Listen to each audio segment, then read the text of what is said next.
शिक्षित बनो, संगठित रहो और संघर्ष करो। नमस्कार दोस्तों, प्रशा की कहानियां में आपका स्वागत है। यह नारा एक ऐसे महान व्यक्ति का है जिन्होंने भारत को एक नई दिशा दी। इनका नाम था भीमराव रामजी अंबेडकर, बाबा साहेब डॉ। भीमराव अंबेडकर भारत के महान समाज सुधारक, विधिवेत्ता, अर्थशास्त्री और राजनेता थे। उनका जन्म 14 अप्रैल 1991 को मध्य प्रदेश के महू में हुआ था। वे एक दलित परिवार में जन्मे थे और समाज में व्याप्त छुआछूत और भेदभाव को उन्होंने बचपन से झेला। बाबा साहेब बचपन से ही बेहद मेधावी छात्र थे। उन्होंने बॉम्बे यूनिवर्सिटी से ग्रेजुएशन किया, फिर अमेरिका के कोलंबिया यूनिवर्सिटी से एमए और पीएचडी की डिग्री प्राप्त की। इसके बाद वे लंदन स्कूल ऑफ इकोनॉमिक्स से भी डिग्री प्राप्त करने वाले पहले भारतीयों में से एक बने। स्वतंत्र भारत के संविधान निर्माण में उनकी भूमिका सबसे प्रमुख रही।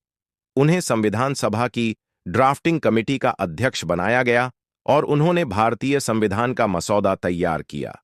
इसी कारण उन्हें भारतीय संविधान के निर्माता कहा जाता है। बाबा साहेब ने जीवन भर अस्पृश्यता, जातिवाद और सामाजिक अन्याय के खिलाफ संघर्ष किया। उन्होंने दलितों को अधिकार दिलाने के लिए कई आंदोलन चलाए, जैसे महाड़ सत्याग्रह और कालाराम मंदिर प्रवेश आंदोलन। उन्होंने दलितों को बहिष्कृत कहने की बजाय अनुसूचित जाति कहने पर बल दिया। 1956 में उन्होंने बौद्ध धर्म अपना लिया और लाखों अनुयायियों के साथ बौद्ध बने।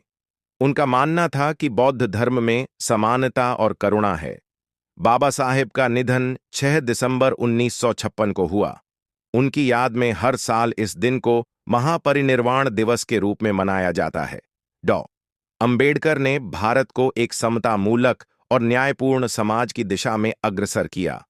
उनका जीवन हमें यह सिखाता है कि शिक्षा, संघर्ष और साहस से समाज में बड़ा परिवर्तन लाया जा सकता है।